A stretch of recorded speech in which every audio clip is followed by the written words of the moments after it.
Video শুরুর আগে আমি সবার কাছে ক্ষমা চেয়ে নিচ্ছি, কারণ ভিডিওটা দিদি আমি প্রচন্ড লেট করে দিয়েছি। তো সবাই ক্ষমা করে আমার ঝটপট করে আমার ভিডিওটা দেখো, ঠিক আছে? তো চলো শুরু করা যাক। দেখো আমরা মেট্রো থেকে নেমে দক্ষিণেশ্বরে ঢুকছি। এই যে আমাদের দক্ষিণেশ্বর মা ভবতারিণী মন্দির। চলো দক্ষিণেশ্বর মা ভবতারিণী মন্দিরে প্রবেশ করা যায়। আর জানো তো আমরা সেদিকে পুজো দিতে পারিনি, কারণ আমাদের যাওয়ার কোনো ঠিক ছিল না, মানে হঠাৎ করে ঠিক হয়েছে। পর বেরিয়ে পড়লাম বেলুড় মঠ যাওয়ার উদ্দেশ্যে। তো রাস্তাতে ঠিক হলো যে আমরা লঞ্চে করে যাব, যেহেতু আমি লঞ্চে কোনোদিন উঠিনি, তাই বর বললো চলো দক্ষিণেশ্বর হয়ে লঞ্চে করে আমরা বেলুড় মঠে যাব।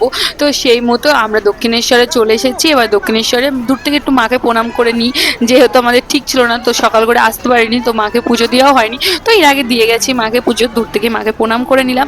আর যারা দক্ষিণেশ্বর আসেনি তারা আমার ভিডিওর মাধ্যমে মাকে প্রণাম করে আশীর্বাদ চেয়ে নিচ্ছ, আর যারা এসেছো তারা তো অবশ্যই মা ভবতারিণীর কাছে আশীর্বাদ চেয়ে নিয়েছো। তো চলো আমি একটু মা ভবতারিণীর কাছে আশীর্বাদ চেয়ে নিলাম, মা তুমি সকলকে ভালো রেখো, সুস্থ রেখো তোমার সন্তানকে। তো চলো এখান থেকে আমরা এবার বেরিয়ে যাব। এবার এখান থেকে গিয়ে আমরা ফেরিঘাটে যাব। ফেরিঘাটে ওখান থেকে লঞ্চে করে আমরা যাবো বেলুড় মঠ। তো তোমরা সবাই সাথে থাকো, দেখতে থাকো। এইদিকে দেখো আমি লঞ্চে ওঠার জন্য টিকিট কেটে নিয়েছি। তো যেহেতু লঞ্চটা এখনো আসেনি, তো তার জন্য আমাদের অপেক্ষা করতে হবে। এই যে লঞ্চে ওঠার জন্য এই সাইডে মানে গেটের কাছে আমরা দাঁড়িয়ে আছি, আর এই যে আমাদের গঙ্গা। তো তোমরা সকলে একটু দেখো, আমি ফার্স্ট টাইম এইদিকে আসলাম।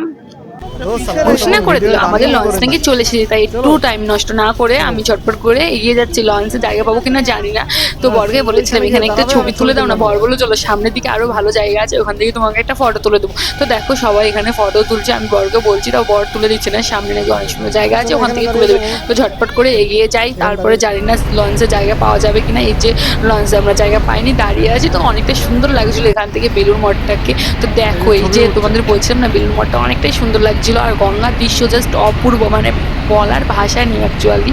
তো অনেকটাই সুন্দর লাগে গঙ্গা থেকে বেলুড় মঠটা দেখতে।